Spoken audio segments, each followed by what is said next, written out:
first meeting of the Planning Committee following the elections in May. Just by way of introductions, my name is Councillor Peter O'Brien, and I'm assisted this evening by Vice Chair Councillor Sue Burfoot. We have officers Chris Whitmore and Adam Maxwell, who are going to take us through the applications. We have Kay France on my left, who will advise us on any legal issues. And we have Tommy and Angela sitting behind, who are helping with the organisation and will be recording the all-important votes. There are no fire alarms procedures programmed for this evening, so if you do hear an alarm, the exit is immediately behind Councillor Whitehead there. It's a very, very warm evening. There are members of the public here. There is water available outside in the lobby there if you want to avail yourselves of that, and there are also public toilets, which you can reach on the left along the corridor or downstairs. Before we start the consideration of the applications of yourselves, we always have to go through a few procedural issues. The first of which is apologies for absence. Thank you. Apologies from Councillor Burton and Councillor Lee's substitutes, Councillor Bates and Councillor Franks. Thank you for that. Next item is the approval of the previous minutes.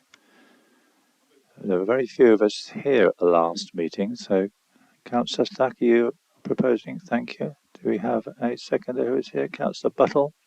Thank you very much. All in favour of approval of the last minutes, please show. Thank you. Do any members have any interests in any of the applications they want to declare?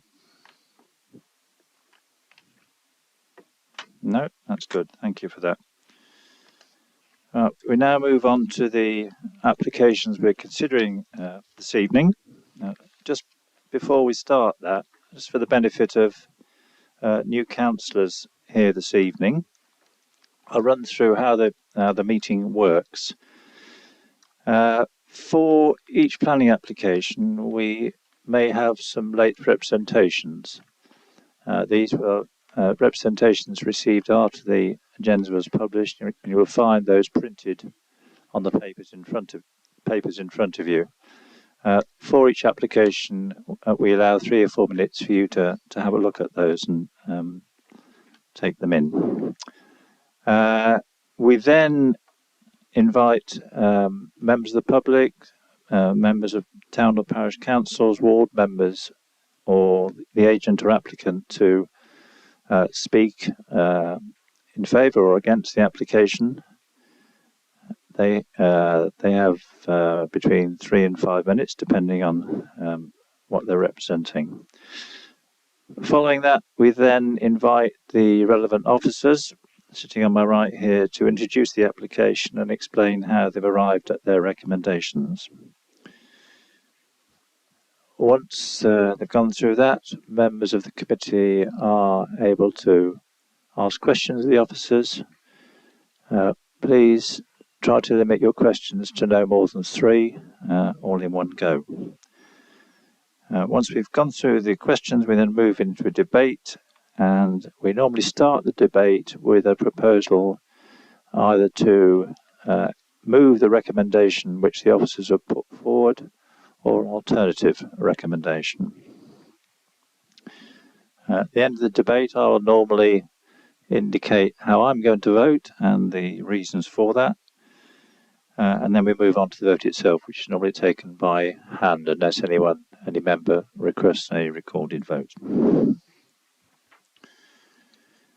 As I said at the beginning, it's a very warm evening, so if we're not through the business by around 7:30, I will take a short comfort break for people to take some fresh air.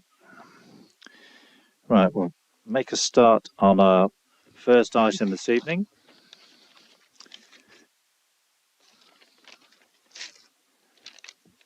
which is an application at 16 Crookstyle in Matlock for a 2-storey and single-storey extension. Thank you, Chair. This application is for a 2-storey side extension and a 2-storey and single-storey rear extension. Members visited the site yesterday.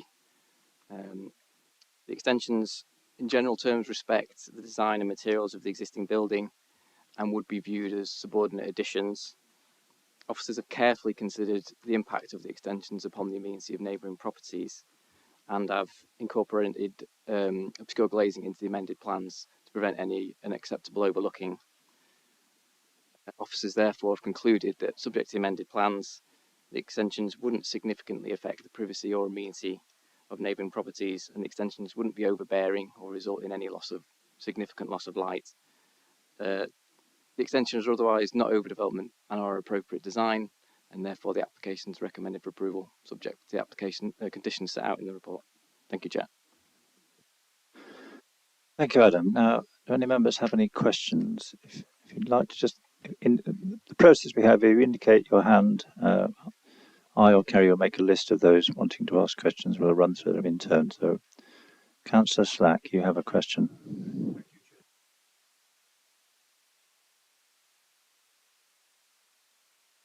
Adam, Councillor Slack. Right, my question is the colouring of the extension. Will it be similar to the house colour, or is it going to be altered? Sorry, I'm just going to get to a relevant photo. The extensions, the 2-storey extensions, are going to be rendered to match the existing. Match the existing house, yeah. The single part of the single-storey rear extension is going to be stone. Yeah, that's right. Yeah. Thank you, Adam. Any further questions? Would anyone like to move the recommendation or an alternative? Councillor Slack, you're moving approval? Do we have a seconder? Councillor Hughes. We now move in debate. Would anyone like to make any points in the debate prior to us taking a vote? Councillor Burfoot. Thank you. I think on this application there were some concerns about loss of privacy and loss of amenity because of the size of the extension, and also the fact that some of the windows, which are now have agreed to be obscured, weren't so. But I think all the issues, as far as I'm concerned, have been addressed. Thank you. Any further points anyone would like to make? Councillor Slack. Thank you, Chair. Yeah, I think it's a very nice extension.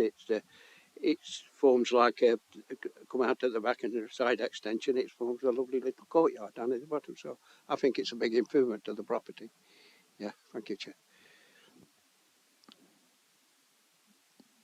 Nothing further? Well, we'll move to a vote.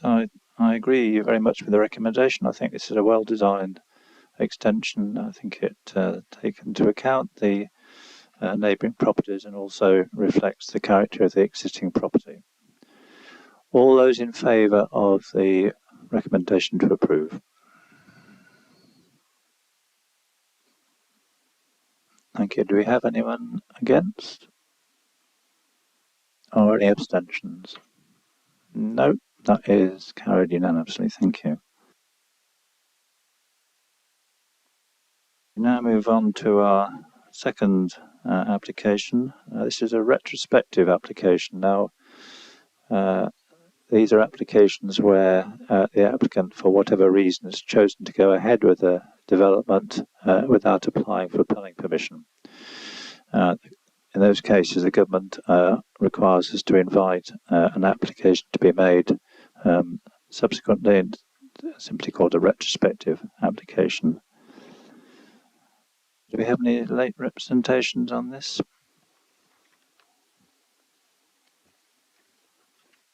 Thank you, Chair. Yes, there is one late rep.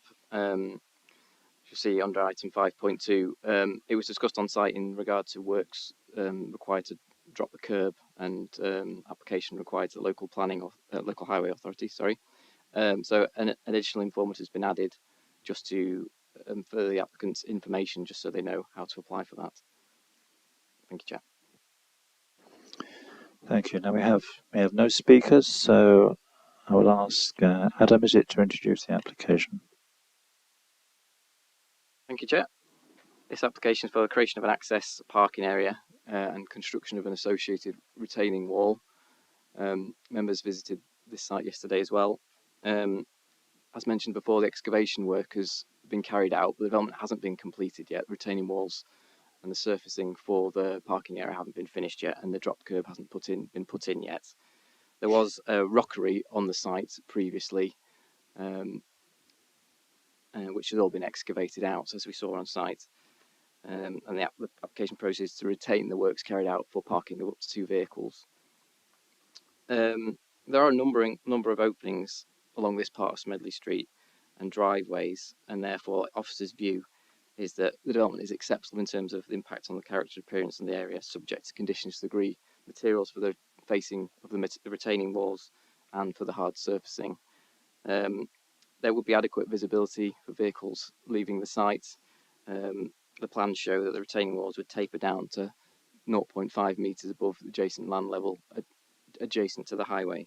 So there would be visibility of pedestrians as you emerge from the parking area, and the Highway Authority raises no objection. The application is therefore considered to be in accordance with relevant policies and is recommended for approval, subject to conditions set out in the report. Thank you, Chair. Thank you, Adam. Now, do members have any questions? Councillor Buttle. Thank you. Adam, there's a drainage channel running off the front of a slab for presumably rainfall and what have you. Is that going to go into a soakaway or what? I don't see a soakaway being specified. No, there isn't any specifics in terms of what the hard surfacing would be or how it would be drained. That's been incorporated into planning condition number 2, which is to agree the hard surfacing and including drainage. We'd expect it to either the surface be permeable in itself or be drained to a permeable area, so that would soak away into the ground, and that mirrors the requirements, government's requirements for permitted development rights for hard surfaces within people's curtilages. Mr. Hughes. I had a similar question. I proposed an amendment to the recommendation that because the particular condition that is specified the reason being for appearance and not to mitigate water runoff. So I put in an amendment which is an additional condition. Can I ask Adam whether he thinks the condition as it stands is sufficient, or would an additional condition associated with water runoff, mitigating water runoff, be appropriate? I don't think it's necessary to separate the condition out, and members could do if they thought that was better. I think it probably would be more appropriate to change the reason for condition 2, so it's not just about external appearance, but it's also to secure satisfactory drainage. It's just so it's clear that it's about those 2 issues. But I don't think it's necessary to have a separate condition for that. Can I therefore propose that we change the reason to include satisfactory drainage, by which we mean no greater than drainage from the current site, the site as it was before it was modified? I've made a note of that. Thank you. Thank you. Any further questions? Councillor Bates. Yes, my question is about the retaining wall. In the plan, I think it's to be rendered. Now, that's out of keeping with the rest of the properties down that road. They're all stone. Is that possible for the applicant to have stone round rather than render? Officers consider that the render is acceptable on the basis that it reflects the house. It is up to members to decide if that's necessary, and if so, if members do come to that conclusion, it is within your gift to vary condition 3 to basically require it to be clad in natural stone in accordance with details to be agreed. So that's definitely a possibility by planning condition, yes.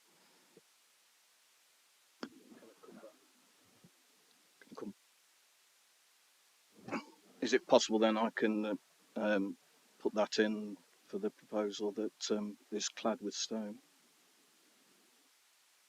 That you would need to either propose that within the proposal or amend a proposal if someone makes something different. But yes, it would be possible to do that. Any further questions? We move into debate then. Does anyone wish to move the recommendation as it is or in a different form? Councillor Hughes. Well, I'd like to change the reason for the agreement on surfaces to include mitigating water runoff and to a level that is no greater than the current site, or the site as it was before it was modified. And with permission from my friend over the other side, whose name I cannot read, can I also include his proposal for stone cladding in a material consistent with that of the house and other houses in the road?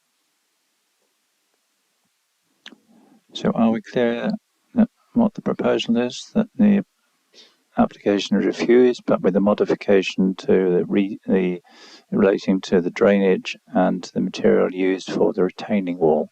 Does anyone going to second that proposal? Did I say approve? Sorry, approve. Subject. Thank you. Do we have a second? Councillor Whitehead. Are you seconding, Councillor Whitehead? Yes, I'll second it. Any further contributions to the debate? Councillor Slack. Yeah, I think it's necessary to get, if the water was to run down on the footpath, it would make it very, very treacherous in frosty weather, so for pedestrians. So a proper soak away is needed. Drainage is needed, definitely. And I think the suggestion of the wall is accurate because it is stone, most of the houses, and it's in keeping if it's stone. So I agree with that. Yeah, thank you, Chair. Any further points? Councillor Dobbs. With wishing to help the owner somewhat, reconstituted stone would presumably be a suitable alternative to stone in this context. Yes.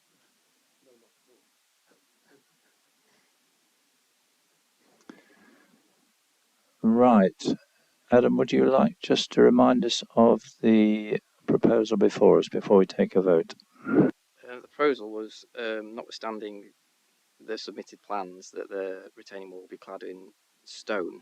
I think it would be important to specify exactly what type of stone. I presume we're talking about gritstone, and whether that should be natural gritstone or whether an artificial could be acceptable. I think that decision should be made. Chair, I specified that it would be in keeping with it, matching the house stone used in the house and in neighbouring properties, so that would probably be gritstone. Yes, they're natural, I think. Yeah. And I take it that a gritstone cladding or stone cladding, would that be acceptable?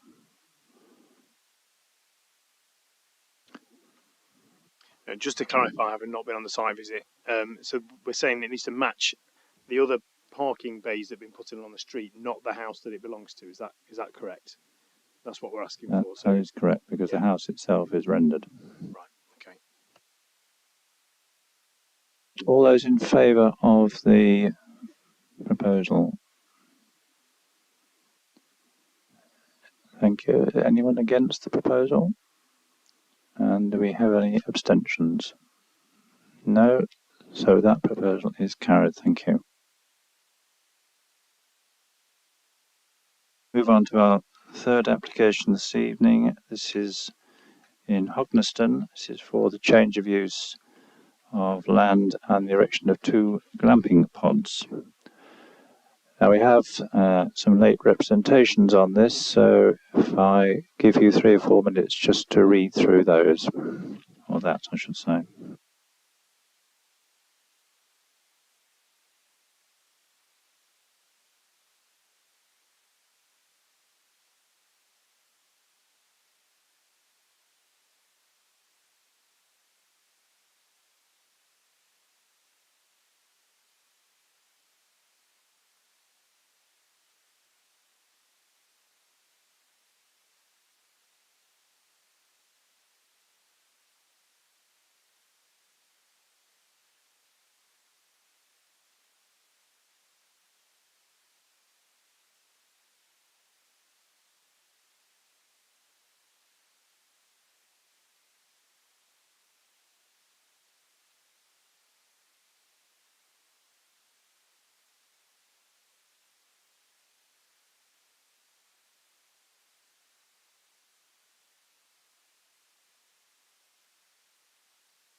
Right, thank you. We do have one speaker in respect of this application. I understand it's the applicant herself, and that's Ms. Teresa Wheaton. Is that correct? Thank you. You have 5 minutes to address us. Thank you. If you could press the little button. I grew up in Hognaston. I lived there for the first 20 years of my life. Then moving to near the Knockerdown and then Brassington, and then for the past 17 years I've lived near Alfreton. We lived in the house, the Poplars, with my parents, and my friend owned the land that we've got the proposal on. We bought the land over a year ago from my friend. She was putting it on the open market, and bought it with the idea of it would be lovely to be able to do something there and have some sort of connection back to the village. I'm looking to semi-retire and would like some income of one sort or another. We thought that glamping pods would be lovely, buried into the side of the hill so that they're not seen, with the option to be able to perhaps take a horse on holiday using the stables and small paddocks. We want to keep everything as unobtrusive as possible, which is why we thought the Hobbit type glamping pods would be nice, and just 2 of them so that it was kept low key. We'll have remote cameras to monitor activity on the site, and we would be greeting people, setting them up with everything, laying down parameters as it were, but we're looking to go for more of an eco glamping experience, so we're not looking for hen party type people. We're looking for the nice people that want to go for horse on holiday, and go off riding around Carsington and onto the High Peak Trail. So we would just love to be able to use the land and be there. Our other options are, we have thought about doing something with free range pigs, because we could probably put about 60 on the site and do rare breed pigs, which we have got an interest in, or perhaps wild camping. But we thought that this would be a nice, pleasant sort of thing to do, and I can just go onto the site a couple of times a week, and keep everything checked and keep it sort of so that I'm earning a little bit of money from it and semi-retire. So I don't know if they need to ask me any questions, or I hope that runs through pretty much everything that you might need. I don't know. Thank you for that. Right, just before I ask our officers to introduce this item, a couple of aspects of this application I've raised with our officers. The applicants touched on one of them, and that is whether or not there should be a management agreement as to how the use of the site is monitored if it is granted consent, and also in relation to the way the site is proposed to be lit. Who's going to introduce this item? Adam. Thank you, Chair. This application is for the change of use of part of the site and the erection of 2 glamping pods, package treatment plant and associated development. Members viewed the site again yesterday. The site is close to Hognaston and adjacent to the Hognaston Conservation Area and is within a short walk of the centre of the village pub. The village is served by public transport and therefore officers have considered that this site is a sustainable location for the purposes of our policy and therefore a glamping site of this size is acceptable in principle. The applicant has provided additional information during the course of the application in regard to archaeology, highways, and has reduced the scale of the pods, so each one is now a single linear pod that could accommodate up to 2 people.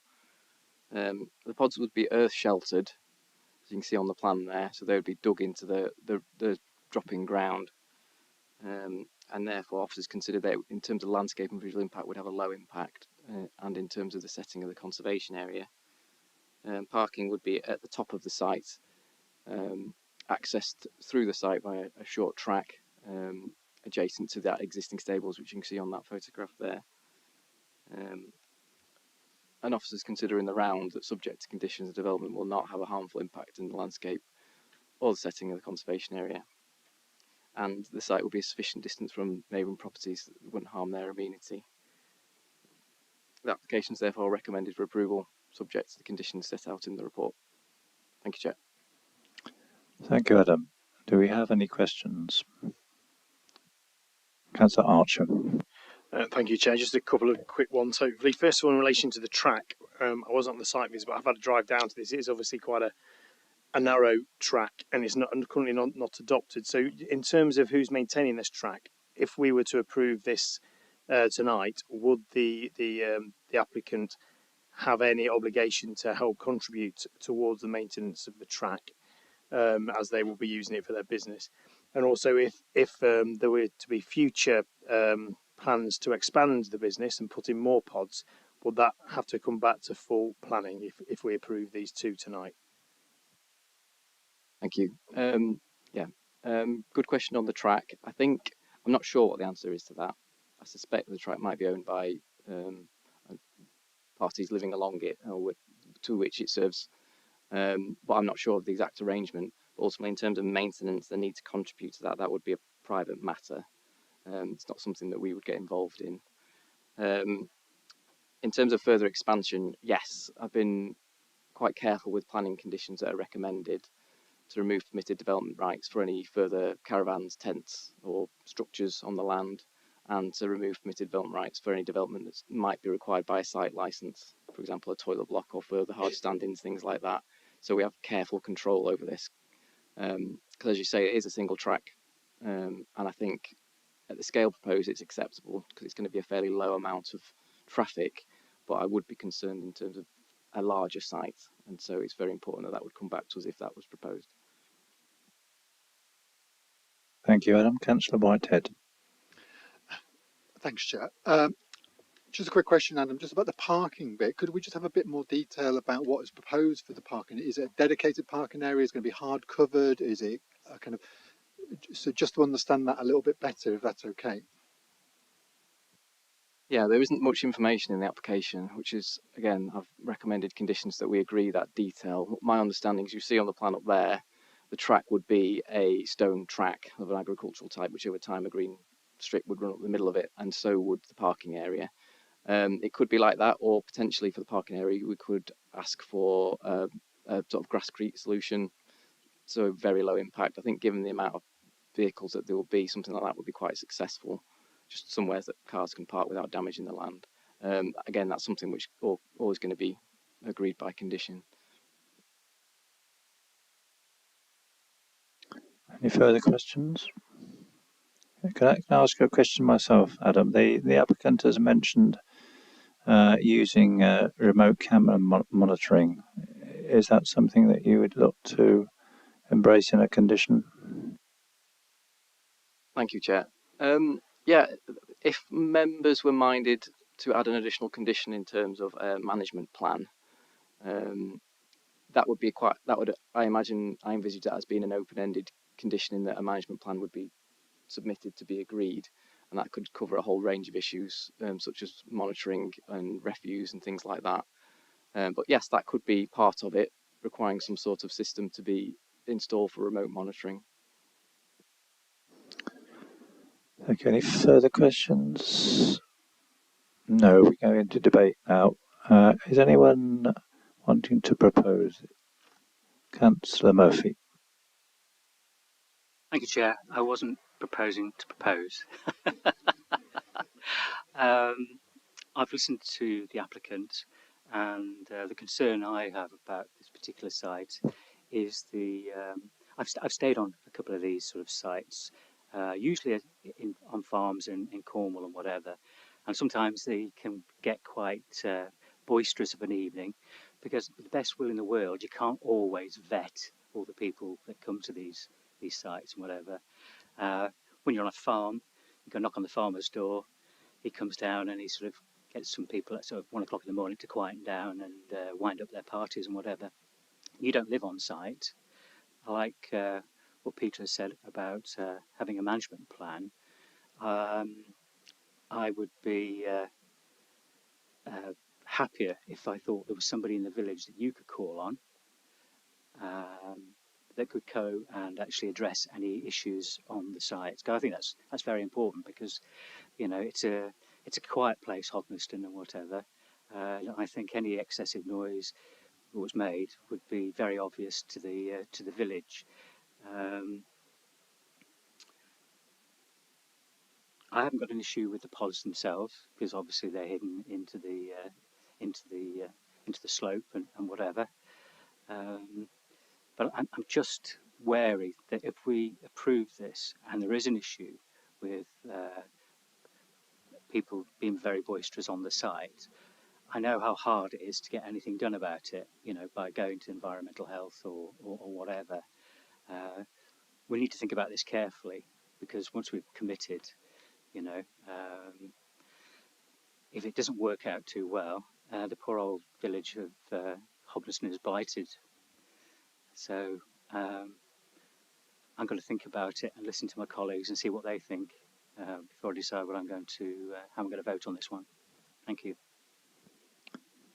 Right, we are encouraged to have a proposition before we enter into debate.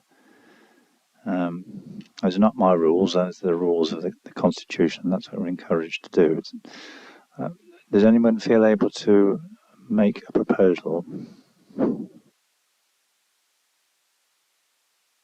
Was this around adding the management plan? You may make that as a proposal, yes. No, just wanted to double check that that's what we were hoping. I'm very happy to propose kind of adding in a management plan to the conditions, so we can pick up some of the concerns that have been raised. Does that find a seconder? Councillor Slack? Yeah. Yes, I'll second that, Chair. A management plan would be ideal, because there's only 2 pods, really. It's not a massive site, is it? So, yes, I think a management plan will adhere to the issue. Thank you. Thank you. Councillor Archer, did you want to speak? Councillor Murphy. Sorry, Chairman. There was something I forgot to say. Oh God, it's gone again now. Sorry, I've forgotten it again. Sorry. Right.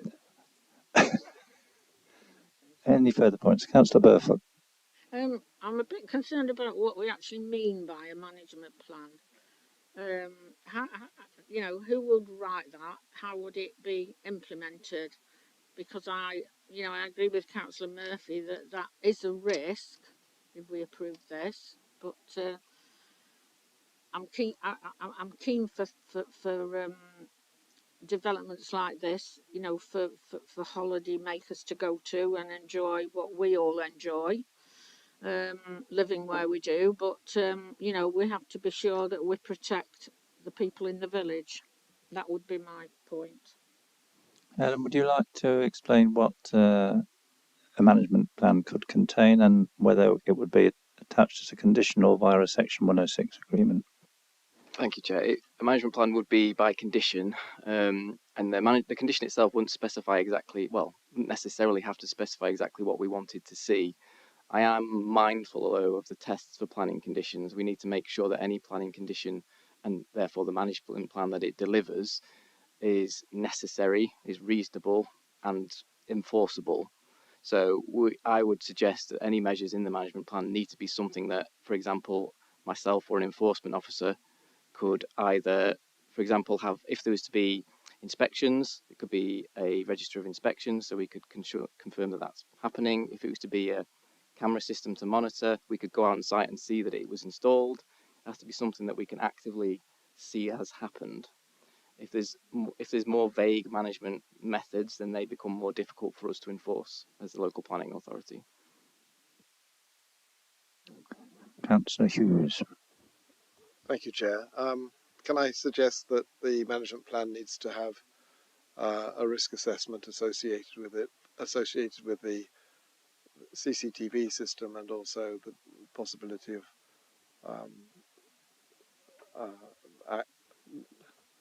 perhaps unruly behaviour on the site, and what would happen in that event.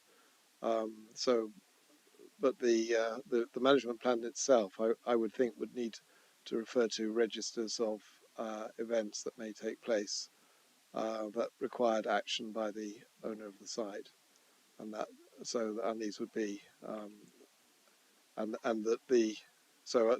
think that's what I'm asking for, really, is a register, so that any problems that arise at the site, such as the ones that Councillor Murphy is talking about, that may cause annoyance to neighbours, all of those incidents are recorded, and any mitigating action that took place is also recorded, so that that can then be maintained and available for inspection if need be. I think that's entirely reasonable, and presumably how those issues would be addressed. That's right, the mitigating measures, yeah. Councillor Dobbs. I was going to make the point that in the context of the management plan, are we not perhaps profiling glampers in a way that we wouldn't profile holiday cottage occupiers? Would a holiday cottage in Hognaston also have to produce a similar management plan when it offered accommodation?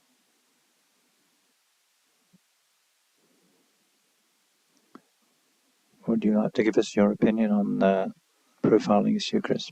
Yes, thank you. Thank you, Councillor O'Brien. Just listening to the debate, there seems to be two elements to any noise management or any management plan for the site. And the issue appears to be one of nuisance.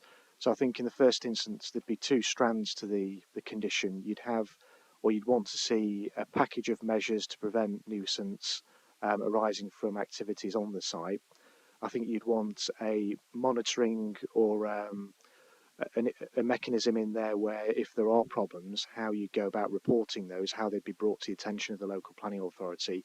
And then you'd want a review mechanism in there as well, so that if there is a regular source of nuisance from particular activity or particular use of the site, that we're able to agree, or how do we remedy that. And it's a evolving, if you like, management plan for the site, depending on what issues may arise, because it is a new venture, isn't it? A new use of the site, and we're unsure at this stage as to how that might affect local residents. I think if it captured all those things, it'd achieve what you want to achieve. So the approved measure would include CCTV, for example, perhaps other measures in terms of how the site will be managed, and if there's appropriate review mechanisms in there, if we need to review that, we can, to ensure the long-term protection of residents that might be affected by the development. Thank you, Chris.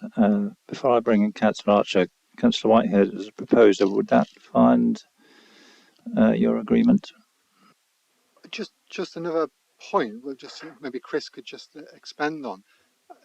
Just to that point, in terms of what do we expect for other holiday type lets, is this consistent? So us asking for a management plan to go in to a very small glamper site, because I think it's proposed only 2 people per pod. So at most, we're only going to have 4 people. So it's not big hen wild parties. Would we put the same restriction on a holiday let? Yeah, one of the first things that you need to ask yourself is whether it's necessary in planning terms to impose a condition of this nature.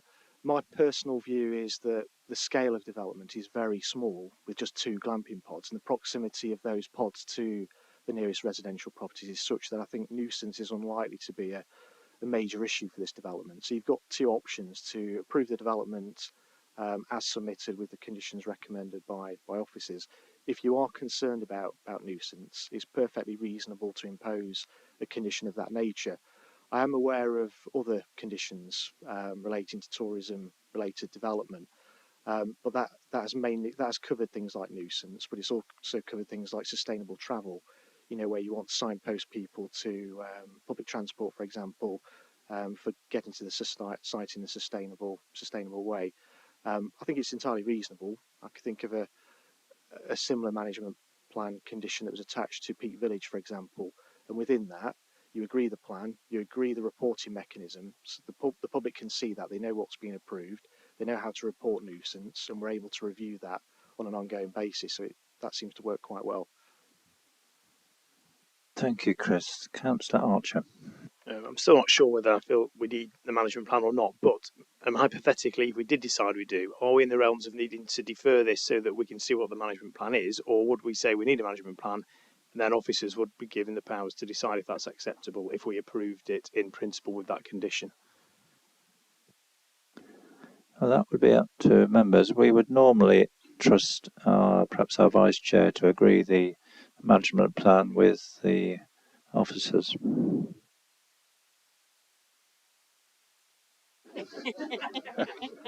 Councillor Murphy, you've remembered what you were going to say, have you? These pods,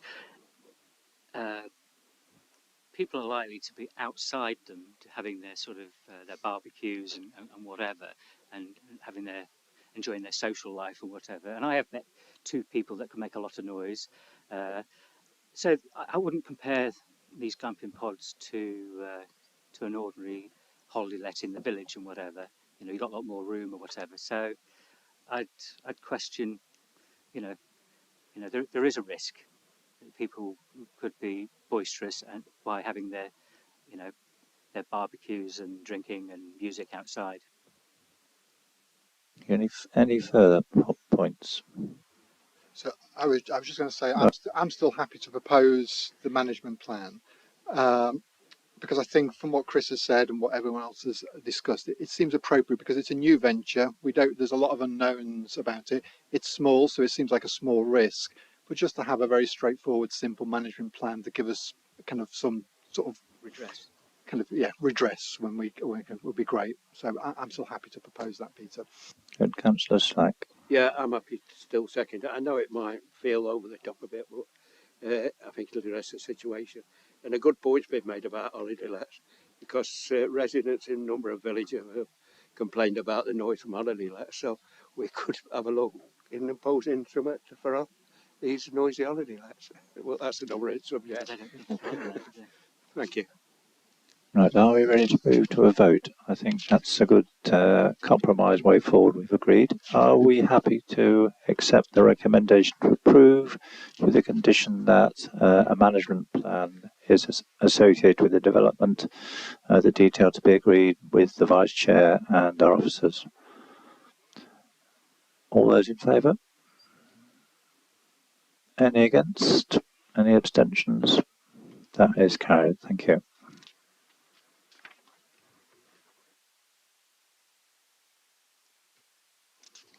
Right, our next application is in Wirksworth. This is for the erection of an agricultural storage building at Hardhurst Barn on Breamfield Lane. We have some late representations here.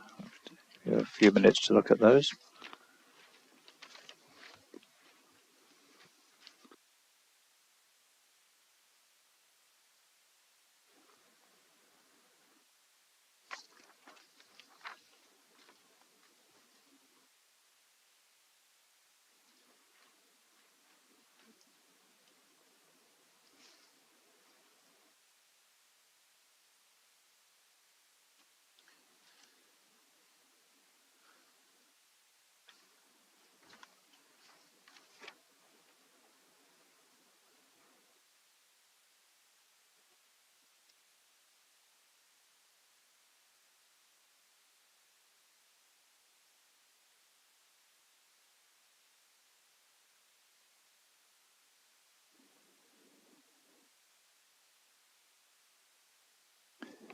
Right, we have one speaker in respect to this application, Mr. Taylor, who is the agent, who has 5 minutes to speak in favour. Mr. Taylor. Thank you, Chair. Yeah, without wanting to cover what I'm sure Adam will in his presentation, the applicant would like me to confirm that what they're proposing is an agricultural building for agricultural use. As you see from the report, officers consider the scale, layout and siting of the building is wholly acceptable. Noting that we've read in the context of the existing dwelling, limiting its impact on the character appearance of the open countryside in this location. There are no concerns about the access arrangements, and officers are content that the applicant will use the building for its intended purpose, which is agriculture. The applicant is, of course, concerned at a claim that they're not involved in farming. They would like to testify that they still farm their land and their parents' land at Harders Farm. They would add as well, it's not unusual in this day and age when farmers are struggling for those involved in the farming industry to have a second job. And hopefully it was clear when members visited the site yesterday that the land to the north of the site in the applicant's ownership is currently growing hay. The applicants told me that they intend to cut and bale the hay this August. So in addition to obviously their own field, the applicant's parents currently keep around 22 sheep, and the applicant also keeps their own chickens, I think hens. As such, obviously the applicant not only cares for the sheep, they top the fields, transport hay bales and livestock often between the fields when required, and obviously these operations require the storage of a significant amount of animal feed, including haylage. At the moment, the agricultural operation relies for storage upon a large and extremely dilapidated structure in the curtilage of their parents' property. The structure has practically no roof and is simply not secure. There are no other buildings on the parents' property which are suitable in terms of their scale, especially in terms of height. So the applicant's parents are elderly, 77 and 80, and both are infirm in terms of having mobility issues. As such, their farming responses rely solely on the applicant. And as members appreciate, these operations require the use and application of various equipment and machinery, including topper, trailer, cattle truck, and quad bike to tow the various machinery. As you appreciate, the applicant's parents are incapable of handling machinery safely. Even if farming operations on the applicant's parents' farms would cease, the applicant would still need their own field, still need to manage their own field network, and as such, it's reasonable to site building designed to store equipment and machinery on their land. In any event, the applicant notices that officers propose that planning permission be granted subject to a condition which confines the use of the barn to agriculture. As such, the local authority will be able to monitor and control the situation as necessary. The applicant hopes this will give members sufficient confidence that the use of the building remain as described, and the applicant accepts that if farming operations were to cease on their land, then the building would need to be removed and the land reinstated. That's all for me, but thank you, Chair. Cheers. Thank you, Mr. Taylor. That was helpful. Before I ask the officers to introduce this item, so I'm a little surprised that we haven't got a proposal for the building to be erected on the other side of Broomfield Lane associated with the existing farm buildings, but maybe officers can address that in their presentation. Thank you. Thank you, Chair. As set out in the officer's report and as pointed out to members yesterday during the site visit, this application is a resubmission of an earlier application which refused planning permission for reasons set out at section 2.1 of the officer's report. Officers pointed out the location of that building, why we felt it was harmful in terms of it being intrusive in the countryside, harmful to local landscape character. That building was a larger building. Officers discussed the revised siting of the building and why they felt it was more appropriately located in terms of being better related to the existing building, that former barn that's been converted to a holiday let, and why it was less conspicuous in landscape terms. The building, in terms of its size, is reduced from 3-bay building to a 2-bay building. Officers have carefully considered the justification for the building. We do recognise that this is a relatively modest landholding, with the applicant owning 2 fields, the field that we stood in during the site visit and the field to the north, which the previous speakers mentioned is being used to grow hay at the moment. The sheep that are held on the land are currently grazing on land to the east of the applicant's parents' farm. Now, we recognise that there are existing buildings on that site, and we did ask the applicant to explore the feasibility of utilising some of those existing buildings for their storage needs. And the previous speakers explained the difficulties associated with those existing buildings in terms of their compatibility for the storage needs of the existing enterprise. We have to recognise that farm and those associated buildings, albeit it's a relative of the applicants, are in separate land ownership. Here we have the person carrying out the agricultural activity controlling adjacent land, and they've looked at their land holding in terms of land ownership and land that they currently use, which is in the ownership of their parents, and they've looked to site the building as close as possible to existing buildings on land that they control. In landscape terms, we feel that it's acceptable. It's well related to the existing barn that's been converted.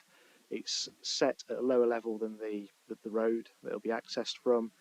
It's of a scale that we feel is commensurate with the need, and it's also viewed behind a series of ash trees that members will have looked at yesterday. So in landscape terms, we feel it's a better location. It's less conspicuous. We feel that the scale of the building, its location, is also commensurate with the agricultural needs. The applicant does have livestock. If the building was just used for storage of implements and machinery, we may question, well, based on that size of holding, is a building needed to store that machinery all year round, when it may be that it's only used for a small proportion of the year. But with the keeping of livestock, the requirement to hold animal feeds, equipment to transport livestock and to tend to that livestock, we feel that the building is justified in terms of the need that's been put forward. Happy to take questions. Thank you, Chris. Moving to questions, Councillor Hughes, I believe you have a question. Yes, I have. I'm going to perhaps play devil's advocate a little bit, but the first question really is the buildings on the other side of the road. The agent said that there were buildings, but they were derelict. Well, clearly a derelict building can't be used to store agricultural equipment, but they could be replaced, and it seems to me better use of a derelict building site to put a building on it than put a building on a green field. And that's the first point. The second point is that the access to those buildings is up a relatively gentle slope. I would estimate it was probably 1 in 8 or something like that. Whereas the access to this building is on a much steeper slope, and at the top of that slope there would be either a difficult S-bend to negotiate or a U-turn to negotiate. Towing a trailer would be, I feel, might be quite difficult. So on balance, the view that I am coming to is that this isn't an appropriate location for a agricultural building, and the appropriate location is actually in the farm across the road, David, replacing one of the derelict. Can you wrap this up as a question, please? I'm interested in the officer's response to that, and also the question whether in a few years' time, if this comes forward as a conversion to a holiday let or a domestic building, how would it be treated?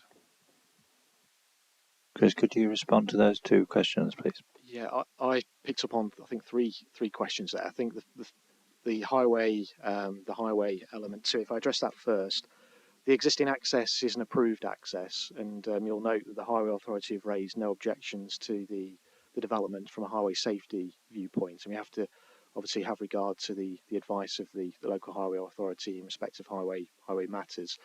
You might want to come back to me on that one, but I'll answer some of the other questions as well. The first question was about whether dereliction of buildings on the applicant's parents' land provides sufficient reason for not having a replacement building on that site. We can't get involved in private sort of land matters, obviously that land is in separate ownership, albeit it's the parents of the applicant. When those parents no longer require that property or land, it doesn't automatically mean that would transfer to the person that ultimately be farming what's left. Whether they would retain ownership of land that's currently owned by the applicant's parents. We have to assess the application on its merits, and we've been provided information which sets out the extent of the applicant's land ownership and land that they currently farm on it, whether it's tenanted or rented from their parents, whatever that arrangement is. And we need to make a decision based on that information. We feel there's an appropriate justification for the building in the location that's proposed, having regard to development plan policies. The third question is sort of a hypothetical one, isn't it? In that, what would happen if this building was or put forward for conversion in the future? We have to assess the application on its merits. If the application is for an agricultural building for storage purposes, we are aware of permitted development rights and permitted changes of use of agricultural buildings. In accordance with our current policy at this moment in time, the policy requires that the buildings have permanent substantial construction and has a positive impact on its surroundings. The building that is proposed is a fairly utilitarian functional building that meets its current needs for agricultural storage. It's not a building that would justify conversion to a dwelling in accordance with our development plan policies. There is permitted development legislation that does allow for conversion of any agricultural building to a dwelling, but we're assuming that legislation will be around in 10 years' time, at which point they may be able to exercise permitted development rights. But it'd be inappropriate for us to do that in the application before us is for an agricultural building. We can't predict or speculate as to how that building might be used in the future. We have to assume that it will be put to and be used for agricultural purposes. Councillor Burfoot. Thank you, Chair. I suppose following on from what Councillor Hughes said, I'm just wondering, are the officers happy that the equipment that's proposed to be put in this building is for agricultural use? And just following on from that, if this equipment is required, where is it being stored now? I mean, I don't know how long he's been farming, but where's he stored it? Where's he storing it now at this present time? Yeah, so officers have made inquiries along those lines, and as mentioned by the previous speaker, the existing buildings on the applicant's parents' holding are dilapidated, so they're not conducive to modern sort of farming needs. It's accepted that the land holding is limited here, but the building itself is fairly limited in terms of its floor area. You'll note that the dimensions of the building have been reduced. It's 6 metres wide by 9.14 metres long. In terms of the storage needs that have been identified, it is considered to be of a size that's commensurate with those needs, particularly bearing in mind that there is some livestock kept on the holding also at the moment. Any further questions? Councillor Buttle. I thought we might have some sort of policy which, it's in the back of my head anyway, that agricultural buildings were to have solar panels or the fittings for solar panels on their roofs, and these seem to have roof lights only. Had I got that wrong? We encourage measures in respect of any development to help mitigate the effects of and adapt to climate change. There's not a policy requirement for agricultural buildings per se to have microgeneration equipment installed as part of their design. I think bearing in mind the use of this building and the electricity or power demands are going to be very limited. I think it'd be an unreasonable expectation for the building to accommodate solar panels, albeit you could certainly advise that the applicant gives, if they were minded to approve the application in accordance with officer recommendation, to advise that the applicant explores measures to help mitigate and adapt to climate change as part of the development. Further questions? No, we'll move into debate then. I think Councillor Hughes makes some valid points, particularly as the justification for the building involves the farming of the applicant's family. Right, do we have a proposal? Councillor Archer. Yeah, I'm happy to move this as recommended. I think I'd take on board on two other points, but I can't see any genuine planning reason to turn this down. It is a modest size for an agricultural building. From farming background myself, this is not a large barn. I think it's in keeping with the size of the small holding, and the farmers of the district play an important role in managing our countryside. And if they feel they need this modest building to help them do that, small holding, it may only be a small holding, but small holdings are an important part of our heritage in this area. So I think it's a modest building that we should support. So I'm happy to move with recommendation. Thank you. Do we have anyone to second? Councillor Murphy, would you like to speak? Yes, I'm happy to second that, Chair. Thank you. Any further contributions? Councillor Slack. Sorry, can there be obviously a condition that it's only for agricultural purposes? I think it's going to be a condition, is that right, Chris? Could you reassure Councillor Slack, Chris? Yes, I'm just quickly making my way to that part of the report. I think it is a condition of the already a recommended condition, but I'll just double check. Yeah, condition 2. So the building hereby approved shall only be used for purposes associated with agriculture and the management of the land detailed in the application submission. So there is control there. Okay, thank you, Chris. That's acceptable. Any further points? I shall move to a vote. All those in favour? Do we have anyone against? Do we have anyone abstaining? That is carried. Thank you. On to the final application for this evening.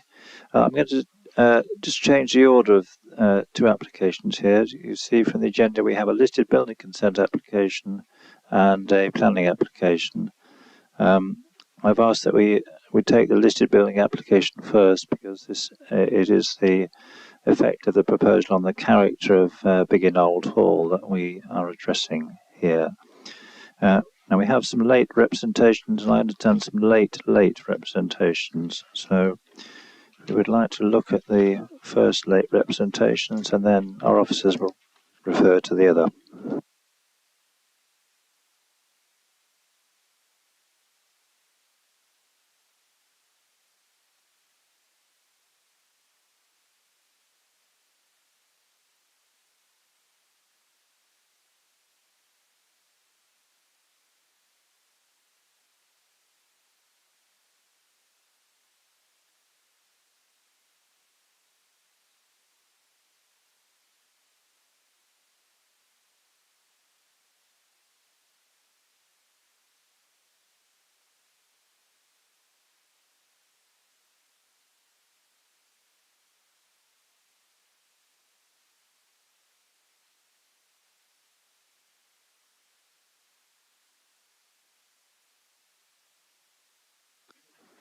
Right, Chris, do you want to just highlight the late representations? Yes, unfortunately, we received Derbyshire Wildlife Trust comments fairly late in the consideration of this application. That was shared with the applicant earlier today, and their ecologist has presented a letter to the authority, which we're unable to include in the late representation sheet. But I can just explain what that says. So, Wirksworth Wildlife, who are the applicant's ecological consultants, have basically stated they absolutely agree that up-to-date surveys are necessary, but they do not believe it should be a constraint granting planning permission for one of two reasons.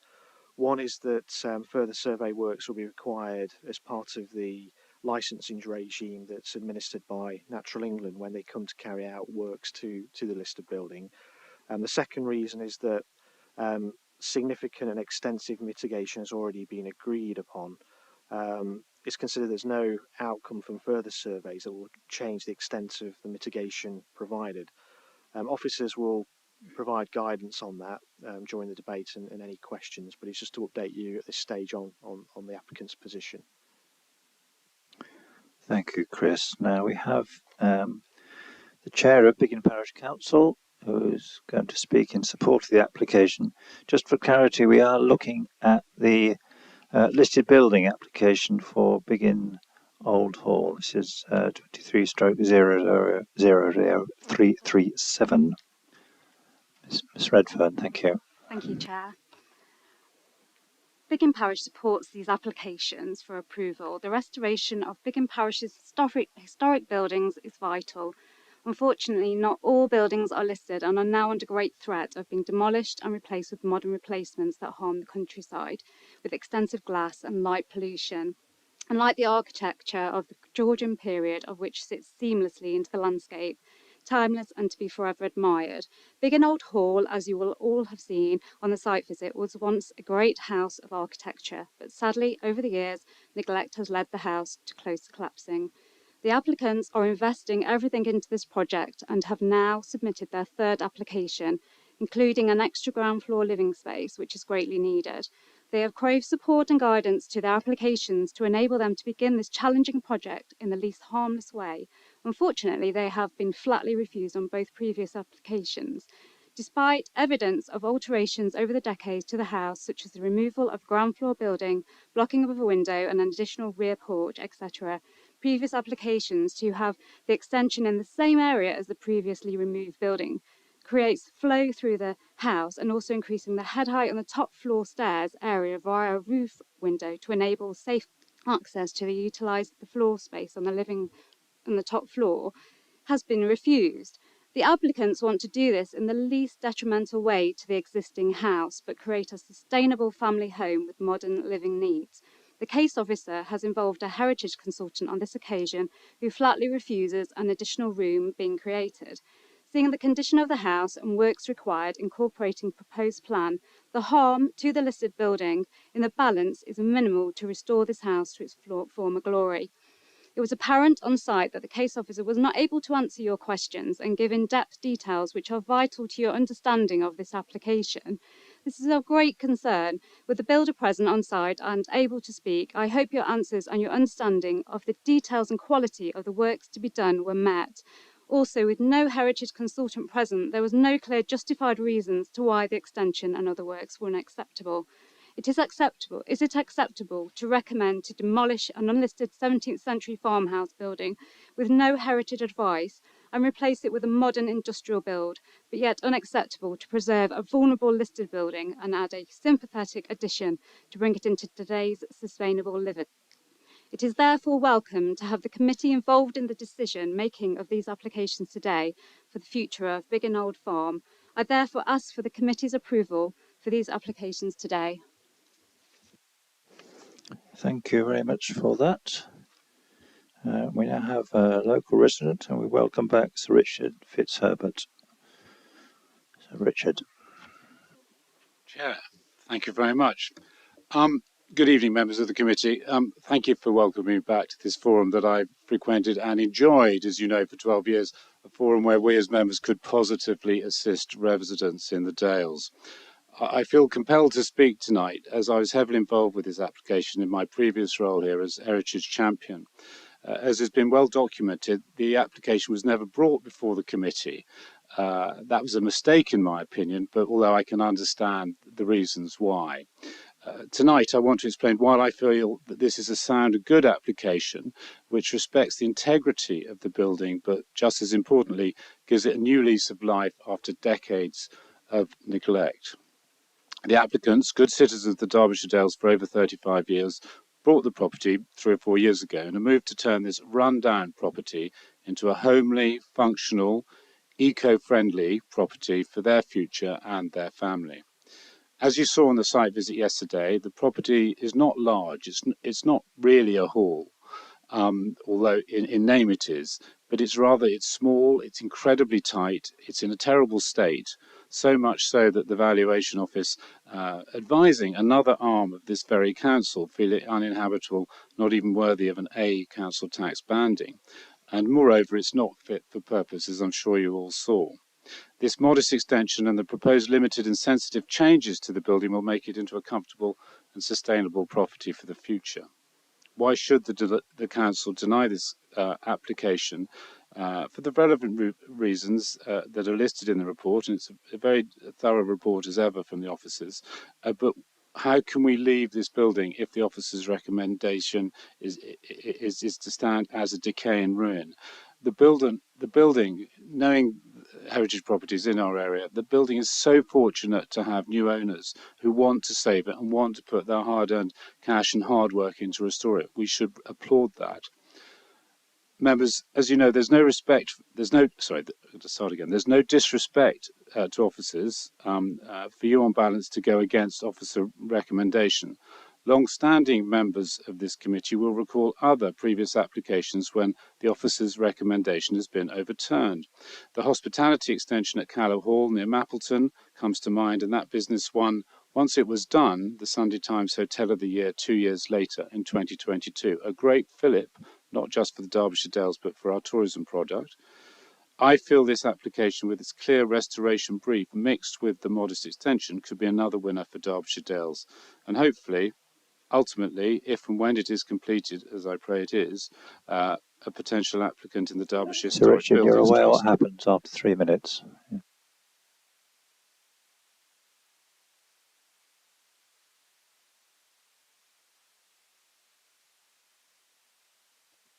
Thank you, and you're welcome back any time, of course.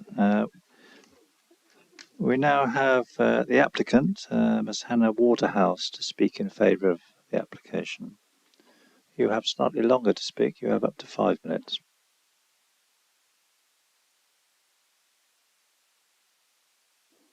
Brilliant. Okay, hello. So in November 2019, we moved out of our Grade 2 listed farmhouse in Bradley and into a rented property. We were looking for a forever home where we could host our growing family and relatives, and knew we needed to be ready to buy when we found the right property. In the spring of 2020, we came across Biggin Old Hall Farm. We saw past the neglected house, crumbling outbuildings and overgrown garden, and recognised a house in desperate need of rescue. We became the custodians of this wonderful homestead in May 2020. We knew plans for restoration of the house needed careful consideration to respect the features of the old building, so we decided to restore and convert the collapsed barn to provide us with interim accommodation, and we moved in December 2021. Whilst working on the barn, it became evident that the house was also in need of extensive repair. The roof timbers were failing and in turn pushing the walls out. We took advice from specialist conservation engineers and immediately installed temporary props to compensate for the rotting timber. As well as you saw yesterday, the property is damp and there are holes in the roof, and the corners in the upper rooms are falling in and the beams are crumbling. Previous approaches to these problems have been to address the symptoms rather than looking for long-term solutions. Access to the upper room was just sealed off with plasterboard. You will have seen the sinking beams in the reception room. The central beam is currently propped up at one end with a huge wooden pillar, and the floor above levelled with 1.5 tons of concrete. The state of the house is now such that it's been removed from the council tax list by the valuation agency, and it's currently not considered capable of being a home. As you may well be aware, this is our third planning application for the renovation of this property. The first two were rejected without getting the opportunity to be discussed by this planning committee, despite considerable written support from members of the public. As all the proposed extensive repairs and preservations to the existing building were agreed in previous applications, it seems the only contested issues are those around the extension and the roof light. So here we are with application number 3, and I'm so grateful that it's come to be considered in front of the planning committee, and that many of you have had the opportunity to come to the site and visit and see the property for yourselves. The planning renovations are key to the creation of a family home fit for the future. All the rooms need to be put to use, which makes the skylight an essential part of the plan to provide reasonable access to the upper rooms. 2 reception rooms are an expected part of a family home, and currently there's just one. As you know, we've discovered the original fireplace hidden behind a false wall in a room which at one point was a kitchen. Through exposing this important feature of the house, we've rendered the room nothing more than an entrance hall. So our solution for a second reception room is a modest extension. The extension attachment to the original house will have a light touch approach. This means that in the future it can be removed with minimal residual evidence of its existence. The only thing that would remain is the presence of a new single opening from the ground floor needed to provide access to the extension. Throughout this process, we've not been working in isolation, but we've sought the opinion of professional archaeologists, conservation engineers, conservation architects and planning consultants before making this and all previous applications. This application highlights our responsibility to the Derbyshire Dales Climate Crisis Declaration. We aim to bring the house up to virtually modern building standards in terms of insulation and double glazing, while still respecting the breathability of an old house.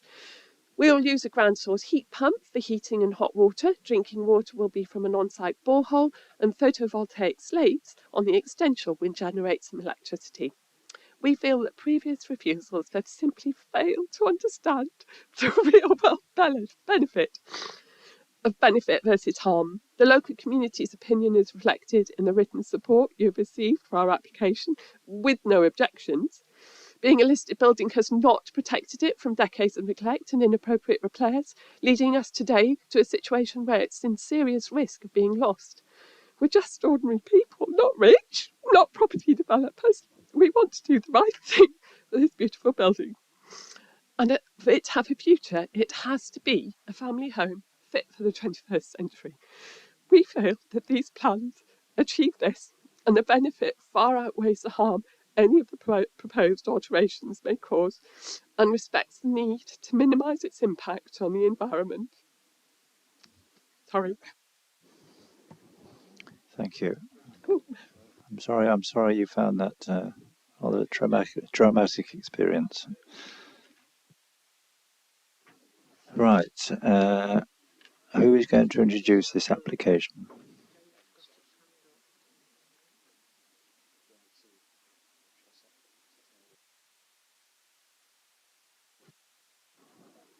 Sorry, do you have a point of order? I do, really.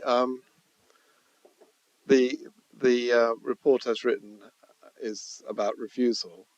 If the committee is minded to approve, then there are no conditions associated with approval that would need to be imposed on approval.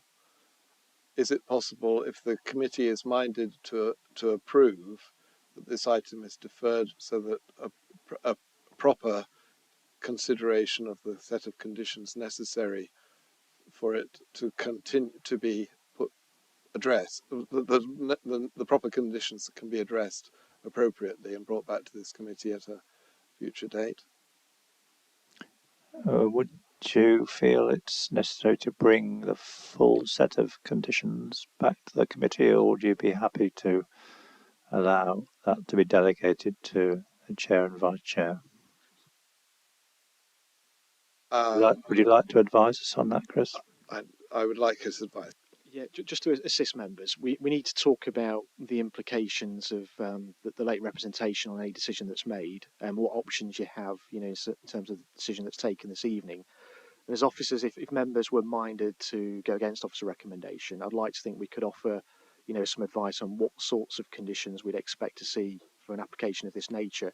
So you may then have comfort that you're happy to give delegated authority to officers to issue a decision subject to those conditions that cover those areas. So I'm hoping that would provide enough comfort in that sense. But you may have other conditions, or you may disagree with some of the recommended conditions. We can advise you in that respect. Of course, it's up to members if they wish to formally defer, but I think we generally try to determine applications, at least in principle. Is that another point of order?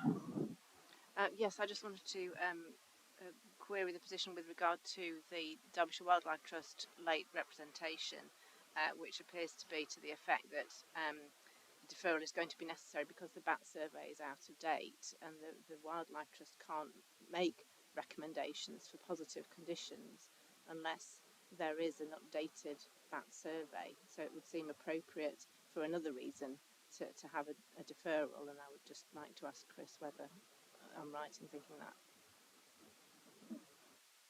I said we're anxious to avoid deferrals for technical reasons, but do you have an answer to Councillor Maelstrom?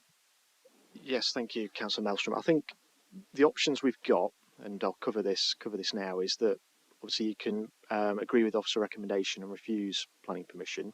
I think if you were to do that this evening, we'd need to introduce a second reason for refusal as set out in the late representation sheet in relation to insufficient information to be satisfied that bats will be appropriately mitigated and not adversely affected by the development. The other option is if members were minded to approve the application, I think they could give, my view is they could give delegated authority to officers that, subject to completion of the surveys and Derbyshire Wildlife Trust being satisfied that it doesn't have any implications on the mitigation that's already secured and no implications on the list of building that involve works that we'd need to reassess, then it'd be safe to exercise delegated authority in that respect. If as a result of those surveys and any new mitigation that involved additional works to the list of building, what that would mean is that we'd bring a report back to you to explain what those additional works are for you to make a decision in that scenario.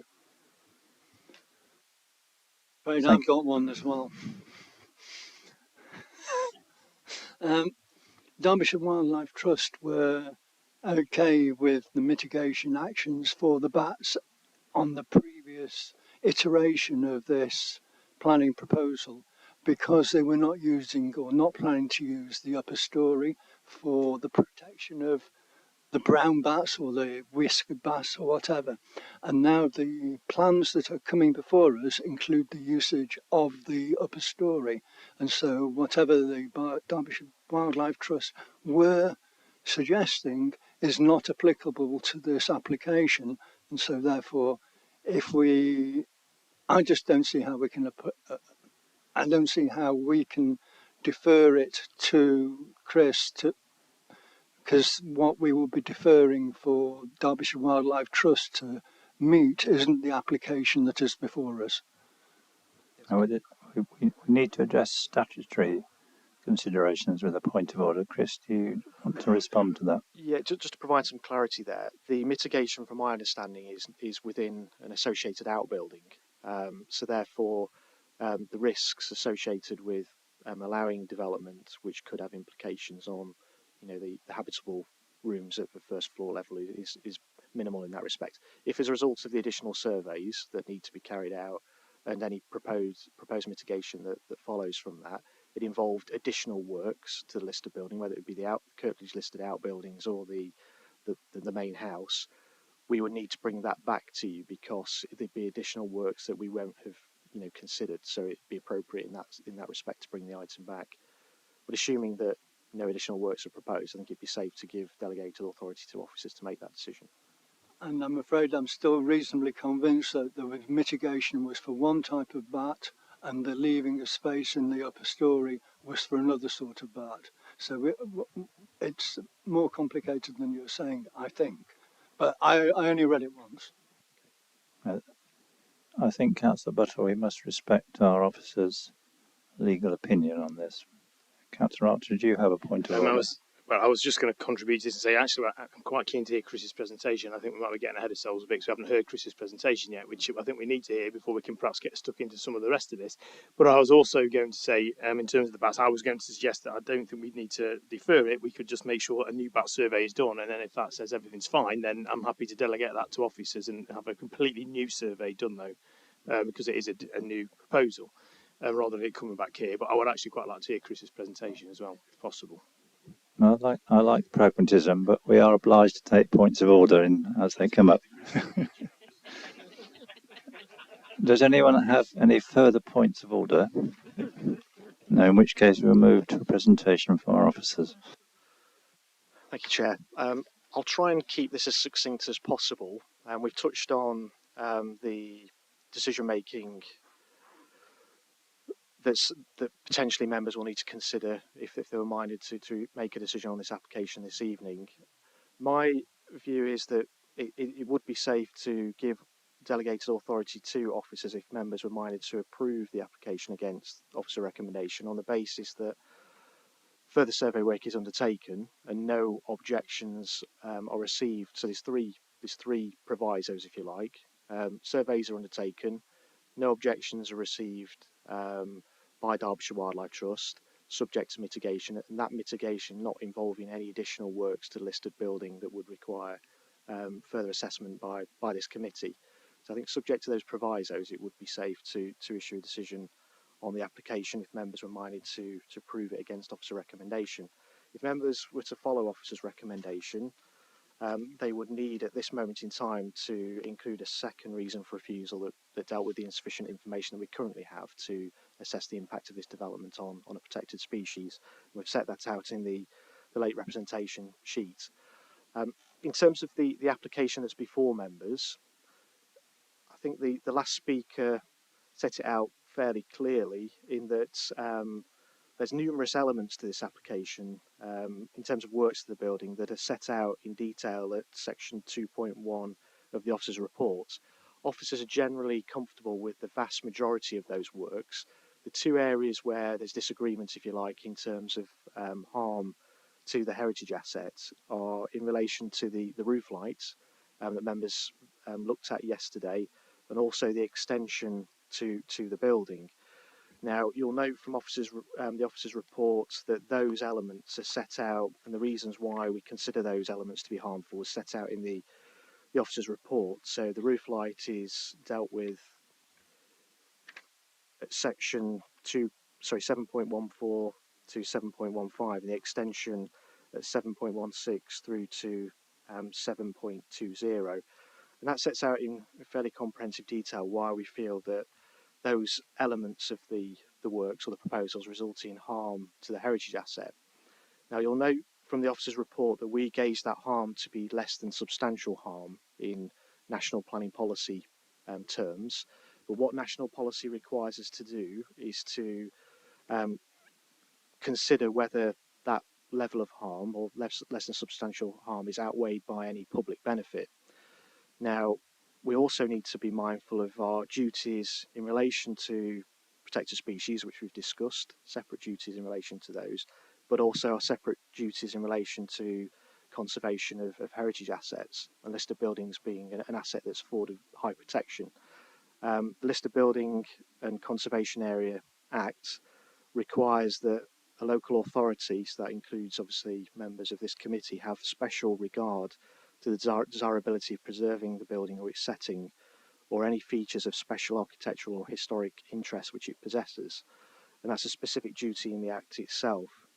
And case law has established that Parliament's intention was that decision makers should give considerable importance and weight to the desirability of preserving the setting of listed buildings when carrying out the balancing exercise. So I think it's just worth bearing that in mind. We have obviously looked at this application and we've deemed there to be harm, albeit at less than substantial harm in national policy terms. But we don't feel that there's sufficient or very little public benefit to outweigh that harm. I'm sure members will have comments and questions about the level of public benefit to be derived in this case, but that's why we've arrived at the decision that we have in respect of both the listed building consent application and the associated full application. At that stage, I think it's probably best if I open the floor through the chair to questions. Thank you, Chris. I should say that we hope in future when we get applications of this nature that we will have our specialist design and conservation officer here who can respond in detail. But notwithstanding that, do we have any questions to Chris? Councillor Archer. Just one quick one at this stage. So the previous applications have been turned down. Have there been any significant changes by the applicants to try and sort of address the issues why they were originally turned down, or have they stuck with the original plan and got it through to committee to see if committee have a different view? This application that's before members is similar to the application that was refused under delegation, as set out in the relevant history section of the report. So we have, however, further engaged with the applicant through pre-application advice service that we offer. We did express concerns with regards to the roof light and the extension element of this application. So our advice has been consistent in that respect. Councillor Dobbs. Thank you, Chair. In 7.21, it makes the point that it should be noted that this building is not on the Heritage at Risk Register. What struck certainly me in the site visit was just how tenuously this building remains upright. The level of damage to timbers is not insignificant.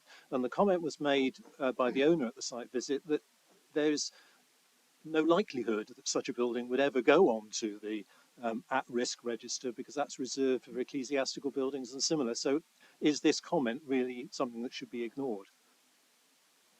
Yes, I think in the context that you've just described, I'm uncertain because we as an authority, in conjunction with the county council, maintain a buildings at risk register, which would include buildings other than ecclesiastical buildings. So whether that's a separate register that's held by Historic England, for example, I don't know if we're confusing the two things there. But we do hold a buildings at risk register here, and we do look at buildings where they're in a state of deterioration or a level which would warrant them being put on that list. And we also have powers to compulsory purchase sites. We have powers to issue what we call repair notices to ensure that buildings do not get into a state whereby that they become ruins or they become lost as heritage assets. And it's something you take on as a custodian or a owner of a listed building, that responsibility. Councillor Slack. Thank you, Chair. Chris, if we were minded to refuse officer recommendation and it was handed to you for different conditions, what possible conditions would you put on? The roof lights, the proposed slates rather than tiles for generating power? Would you go against all that sort of thing or not? Yes, perhaps before we get to that stage, I think just to give some advice on how members could come to an alternative view to officers and making sure that that's a sound decision to make. Officers have identified less than substantial harm to the heritage asset, so we have to weigh that in the balance against any public benefits to be derived. The government helpfully have set out what public benefits can be considered when we're dealing with a scenario such as this. And planning practice guidance advises that public benefits should flow from the proposed development. They should be of a nature or scale to be of benefit to the public at large and not just be a private benefit. However, benefits do not always have to be visible or accessible to the public in order to be genuine public benefits. For example, works to listed private dwellings, which secure its future as a designated heritage asset, could be a public benefit. And it sets out examples of public benefits: sustaining or enhancing the significance of a heritage asset and the contribution of its setting, reducing or removing risks to a heritage asset, or securing its optimum viable use of a heritage asset in support of its long-term conservation. This is a slightly unusual scenario in that we've got an owner that has invested in that site, in that they've converted already a barn to what will be used as ancillary accommodation to the main house. So they've invested in that property, and I think the indications are that that building isn't at risk in that sense, to the extent that its conversion and its use as a dwelling, with the extensions that we feel are harmful, would constitute a public benefit. So I think members would need to be satisfied in their own mind that they're happy with the full extent of works, including the extension and the roof light, and there would be no harm to the heritage asset in this particular case. So I think in coming to that decision, if members were of that view, that would be a safer route to approving the application. Thank you, Chris. Councillor Whitehead. Yeah, just wanted to follow on that in terms of the public benefit. Would we be able to consider that if this is not allowed and then the house falls into further disrepair, there's no public benefit in that happening, is it? Are we allowed to take that into consideration about the consequences of no one investing in the house in the future? Yeah, I think you've got to be mindful of powers that we already have to prevent that from happening. So we can serve repair notices. If the condition of the building got to a point where the building was at risk, we can intervene at that stage, and we have powers to intervene and require the landowner to carry out those repairs to safeguard that asset. And we've also got to bear in mind the circumstance of the applicant in this case, who have already invested in, the site and conversion of buildings on site to ancillary accommodation. Councillor Buttle. Thank you. Yeah, I've got three questions. I think I'll just say in passing that it is absolutely fantastic the work they're doing on the roof. It's just saving the purlins and everything. Absolutely fantastic. But do the applicants know, and was it made clear to them in pre-application advice that if they didn't include a large roof light and an extension, that they would have their application approved?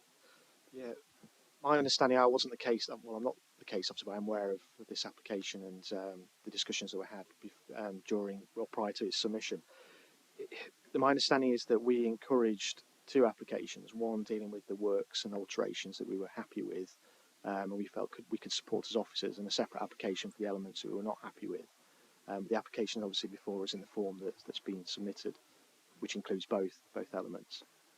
I know I was meant to do all three in one go, but part two, the less than substantial harm, is the majority of that in the creating of an opening through the gable wall which goes into the extension, or is it in the external aspect with the new works and changing the shape of the building with an extension at ground level? Yeah, it's set out in detail, but it includes sort of both things really. It does. In sections, section 7.20 of the officer's report from 7.16, it talks about the T-shaped plan form being an important part of the history and conception of the building, but it also talks about that side elevation and the chamfered plinth being an important part of its construction and the string course, and creating an opening through that is deemed harmful to the listed building. And also there's concerns with the appearance of the extension and its siting. I was going to ask about the appearance of the extension, but I'm only allowed three questions. I'll leave it. Any further questions? Councillor Murphy. When was the building listed? Do you know? Sorry, Councillor Murphy, I don't know off the top of my head. It may be at the start of the report, but I'm assuming 1983. Can I follow up on that, Chair? So we've had a duty as a local authority to visit that site and sort of make assessments of the building or whatever. I presume we haven't been doing that, or it possibly wouldn't have got into the state it had. I know it was deteriorating anyway, but it's deteriorated quite quickly in the last 10 years by the looks of things. Yes, our conservation officer has visited the site on numerous occasions, and the indication to officers is that from 2 years ago, the deterioration, the building has deteriorated from when he visited the site then. So we have visited the site. We are aware of its condition. Councillor Hughes. Thank you, Chair. Precedents. Within 150 yards of my house is a Grade 2 listed building, 17th century, post 1650, 17th century house, and we granted it planning permission. We granted an extension for a very modern. Sorry, we granted permission for a very modern extension, linked to that house with a glass box, basically, which is in the process of being constructed. So in that respect, it's very similar to this, except this is a solid box on the side of a listed building. It's on the side, just as this is on the side. It would be connected to. It was connected to the building. I'm not sure whether it required a hole to be knocked in the wall for a door, but in that respect, it was very similar. It was a single-story extension that was put in place. That single-story extension has a very long glass wall with a glass box on it for a grand piano, looking out over a formal garden. And as such, I believe it has enhanced that particular house. So we have precedents. Can you place this in the context of such precedents? With listed buildings, it's very difficult because you're considering significance. So archaeological and historic significance. And with this particular site, you'll note from the conservation officer's comments and the officer's assessment that the original layout and the route of access to the property forms part of the reason as to why the siting and extension in this particular instance isn't considered to be appropriate and is harmful to the heritage asset. So it's very much a case of what is the significance of the heritage asset and how does development affect that. Historic England, I think we do accept extensions to buildings, and Historic England have provided guidance on, how that can be achieved, but it all comes down to how that development affects significance and preserves, the history and the archaeological characteristics and the special qualities of a building. Any further questions? Councillor Maelstrom. Do we have an illustration of the proposed extension showing the colours and materials?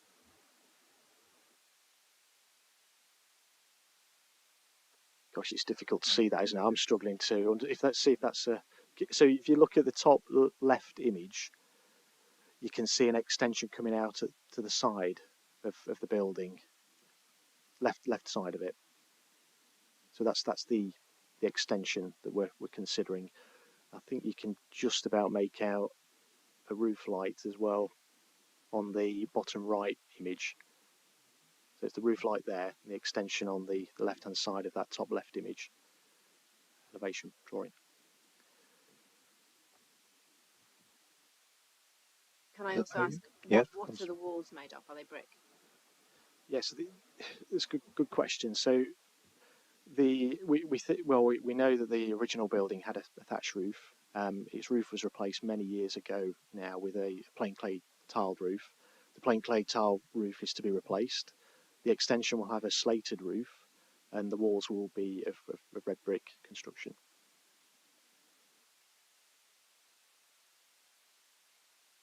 Councillor Whitehead. It was just that I thought the application says it's going to have solar roof tiles, not slate. Yeah, so on one elevation it's got slates, and then you've got solar slates on the back. So they're the same format, and that's why slate has been selected for the extension, because I understand you can't get a smaller format tile to replicate plain clay. Are we ready to move into debate? Yes, I think so. Before we do, I don't think there's any question that the building requires very substantial works to achieve its renovation. And I think we're aware that it has been very substantially altered in the past. So the question I think we've got to ask ourselves is whether the proposals to replace the roof are sufficiently detract from the original character of the building, which is of course difficult to tell because we don't know what the original character of the building was precisely. And the second question we've got to ask ourselves is whether the extension will have a adverse effect on the character of the listed old hall itself. So we have to, if we were minded to approve the application, we have to be satisfied on both those counts. But we have a recommendation from officers to refuse. Now, is anyone willing to put forward a proposition to accept the recommendation or an alternative? We have three options: to accept the recommendation, to approve, or to defer. Councillor Archer. I would like to propose that we go against officer recommendation on this one.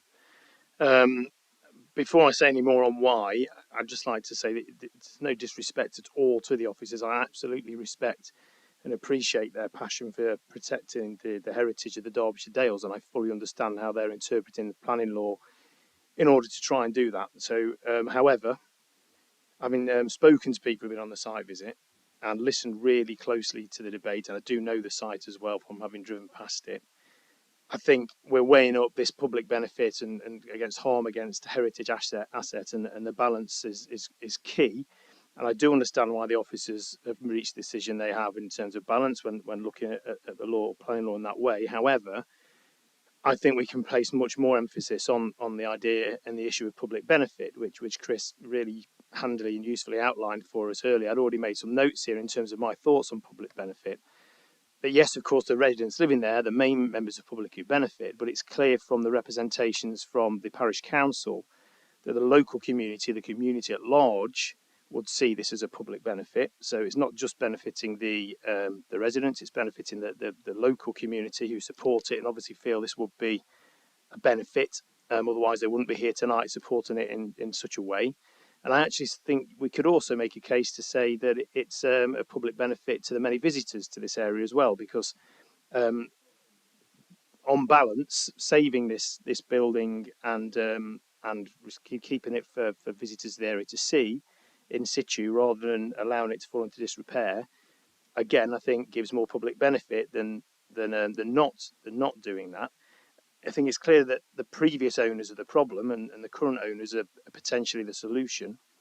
It's interesting about our heritage officers saying that it seems to have gone downhill very much in the last 2 years. And we potentially could say as a council we have some responsibility for allowing it to get into this state, and therefore I think we have potentially a duty to try and help the new owners to put that right. And we have to get the building in a state where it's clearly a massive heritage asset, but it's also got to be habitable and suitable for modern living. Otherwise, it will just sit and rot, and we have to prevent that from happening. So on balance, I think the public benefit does outweigh the potential harm to the heritage asset, and that is my reason for proposing that we go against officer recommendation and approve the plans with obviously conditions. Thank you, Councillor Archer. Councillor Burford, I think you're minded to support that. I am minded to second it, yes. Thank you, Councillor Archer, for putting into words exactly what I was thinking and very eloquently.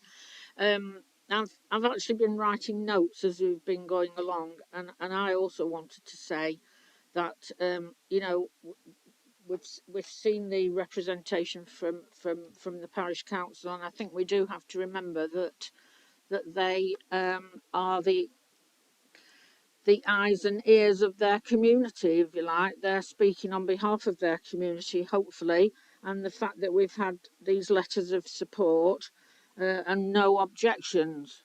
I presume we've had no objections at all. No. So I also appreciate the frustration of the applicant.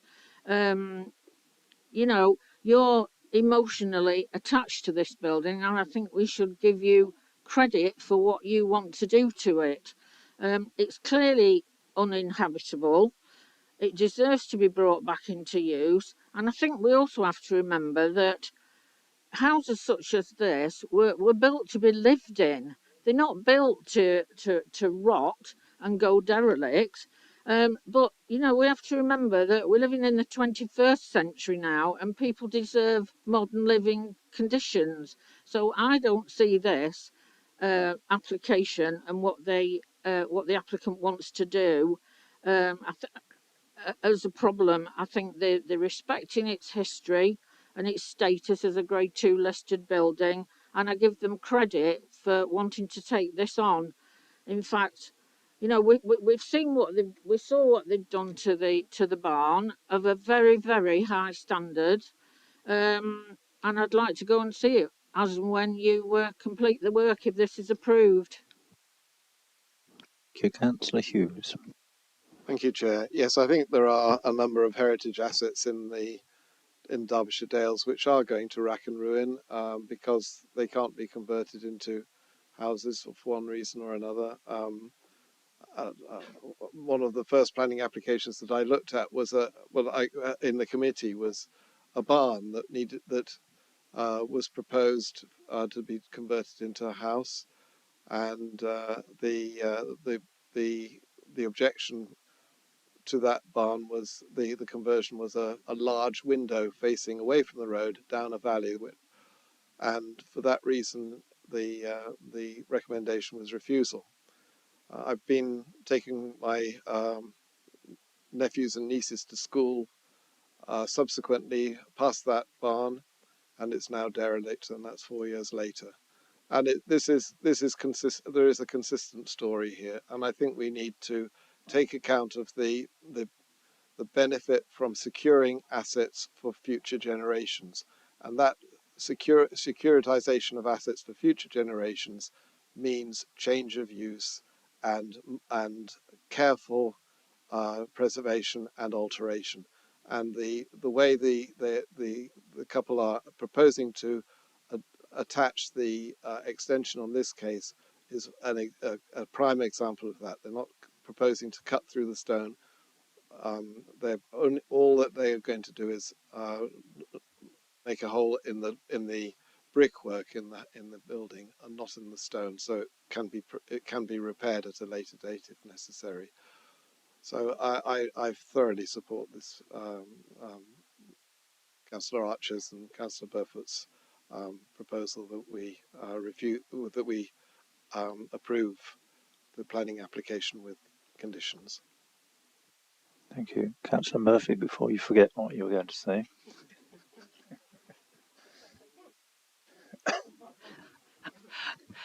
Some time ago, I was going to second Councillor Archer, but yeah, I know.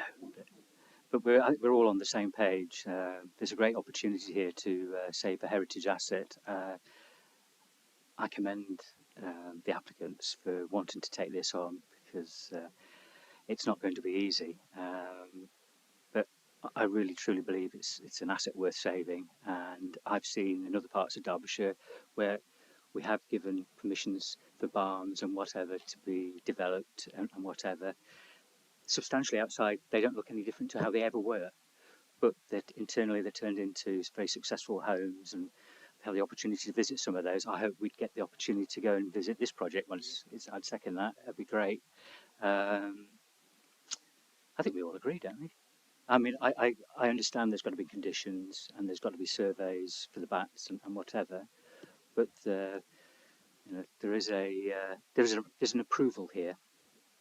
So, thank you. Councillor Buttle. I'm afraid we're not all on the same page. The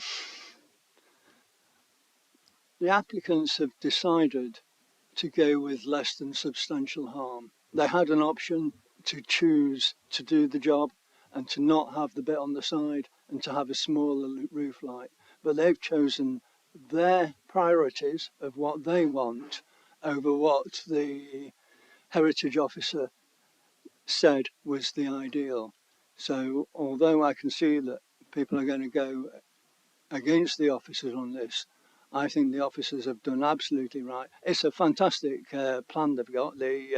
It's a complex restoration. They've obviously got a lot of really good work been going into it, but there are just those two little things which were unnecessary, and they've just done them because it's kind of handy for them.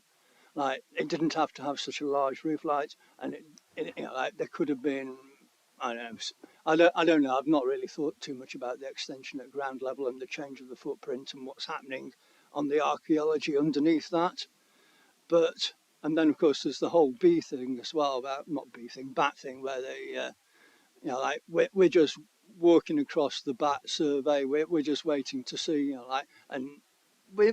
I just feel we're just being a little bit hasty, and I would have been very, very happy with the deferral while we get back on the bats and we possibly have a chance to negotiate a little more about the roof light. Thank you. I did always open you to propose an amendment to defer, but Councillor Slack. Thank you, Chair. I agree with Councillor Archer and Councillor Burfoot. I think this is the way to go, really, to save this building. It's got a lot of history. I imagine it's Regency, if not before, and it's a typical farmhouse of that period. And if it can be restored somewhat like it was, it could opened out as a farm of 200 years or more ago. With those surrounding areas. You know, it could be really restored beautifully. That's good, and we can't afford to lose these places. I mean, the high-rise blocks and glass everywhere. I mean, this is our history and our heritage, and we should do everything possible to keep it. Thank you, Chair. Thank you. Any further points? Councillor Dobbs. Thank you, Chair. I think we shouldn't overlook the significance of the two perhaps more controversial aspects. And I don't think we could actually honestly say that this was a house worth spending significant sums of money if you didn't have that extra room on the ground floor. Which the reason that these changes are in place are for very significant practical reasons. And I think we shouldn't dismiss why they chose to go down this route, and I will be supporting Councillor Archer's suggestion. Thank you. Councillor Maelstrom. I would tend to agree with Councillor Dobbs in that I don't think people would be minded to spend this sort of money on a property without that extra bit of space. I can see why they want that. I would just like some strong reassurance that if this is approved, then there will be a very strong condition that the development will not go ahead until the Wildlife Trust are entirely satisfied with regard to the bats, and that all their recommendations are included in conditions, and if not, then it comes back for further consideration.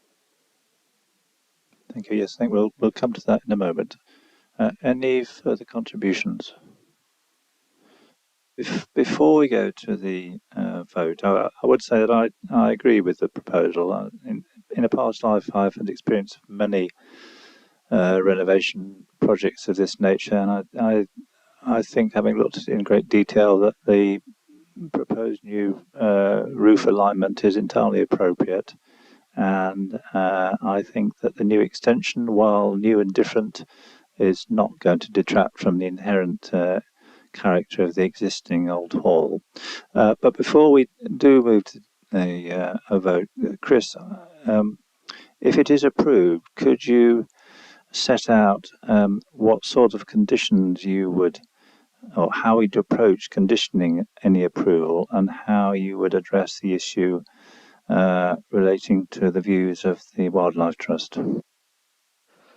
Yes, just listening to the debate, Chair, I think members have arrived at the decision that they've reached on the basis that they accept there's harm. They accept the harm is at the less than substantial level.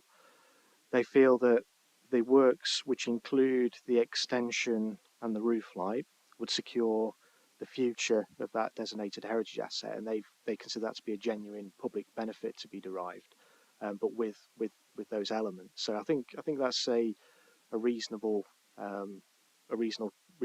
conclusion and decision to arrive at.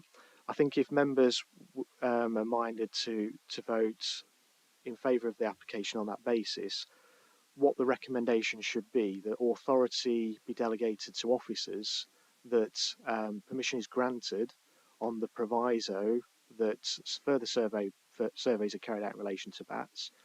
Derbyshire Wildlife Trust raised no objections, and any are subject to conditions, and we include any of those conditions in any decision, and that provided that any mitigation that's proposed doesn't involve further works to the listed building we haven't considered, because we need to reassess those and present those back to members for your further assessment, that we then at that point can issue a decision.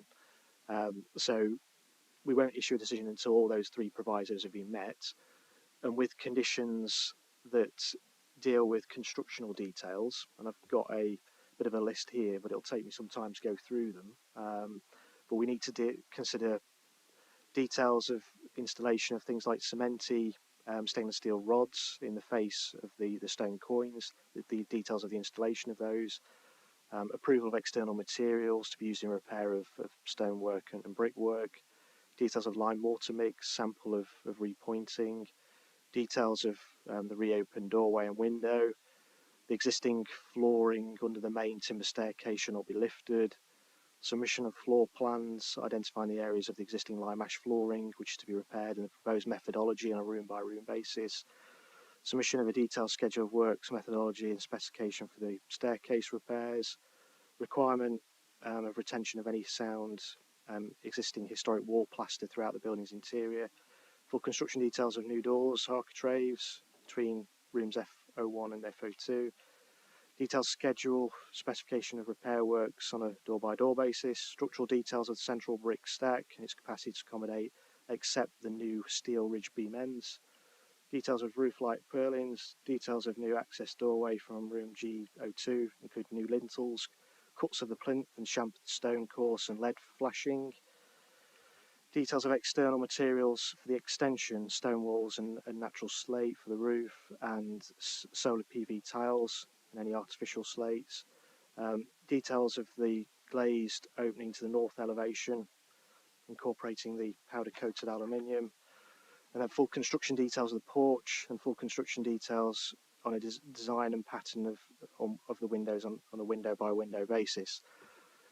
In respect to the list, so that would cover both listed building consent and full planning permission, but for listed building consent in particular, we need details of the fireplace, repairs and works, details of the installations within room G02, which becomes a new kitchen in terms of services to serve that kitchen, assessment analysis of the remains of the original Inglenook fireplace that members will have seen when they visited the site yesterday, details of the internal drainage, power, water and heating of the new partition wall, archaeological watching brief during groundworks and landscaping, and full refurbishment details of the outbuilding and details of water treatment plant room and its associated apparatus. There's quite a lot of detail there, but it's really important to preserve and conserve the heritage asset.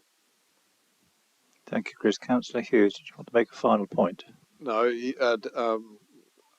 Chris has covered it. I was going to mention windows because in the report it says that every window is potentially different and originated at a different time. So it seems that the window details are very important. Councillor Maelstrom, does that satisfy you? Right. Yes, thank you. Final point, Councillor Buttle. While I'm probably going to vote against, I do wish them absolutely every success with their conversion. I'm sure they'll be grateful of that, yes.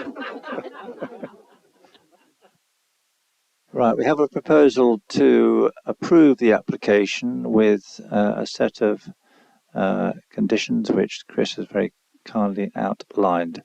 All those in favour of the proposal, please show.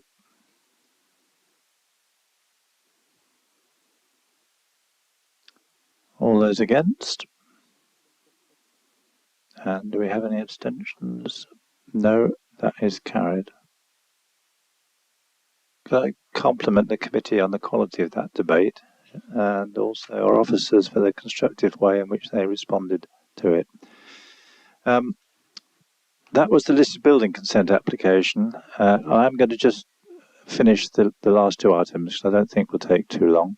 That was the listed building consent application. We now have a parallel application for full planning consent because certain elements of the proposal require planning permission. Do any of the members of the public wish to make any further representations? No, thank you. Chris, do you want to add anything further at this stage? No, I think it would follow that if members, given the decision the members have made on the associated listed building consent application, that they would make a similar decision in respect to this associated full application. In terms of details, it would be the decision made on the same basis on the proviso that we receive surveys, don't have objections from Derbyshire Wildlife Trust, and any conditions proposing mitigation. If mitigation involves further works to the listed building, then we'd take it back to committee for further assessment. And then all the conditions that I went through, except the ones that were specific to the listed building consent application, the works proposed as part of that application. Thank you, Chris. Do we have any questions? No, in which case we'll move to debate. Do we have a proposal which would, in would ask to be a proposal to approve. Do we have anyone willing to move that proposal? Councillor Archer. Who wishes? Councillor Murphy. Thank you. Do we have any comments? No. Can we move to the vote to approve the application subject to the conditions which Chris outlined for the last application? All those in favour?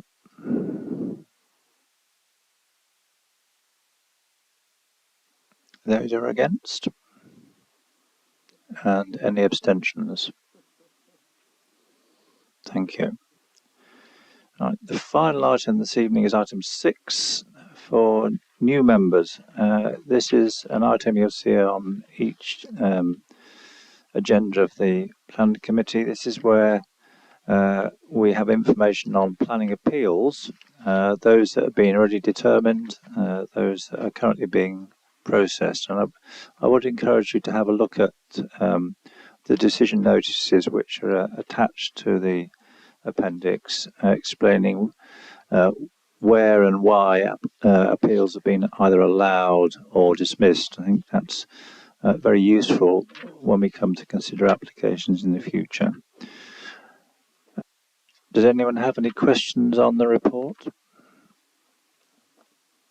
Right, in which case, would someone move that we receive it? Councillor Whitehead, Councillor Snack.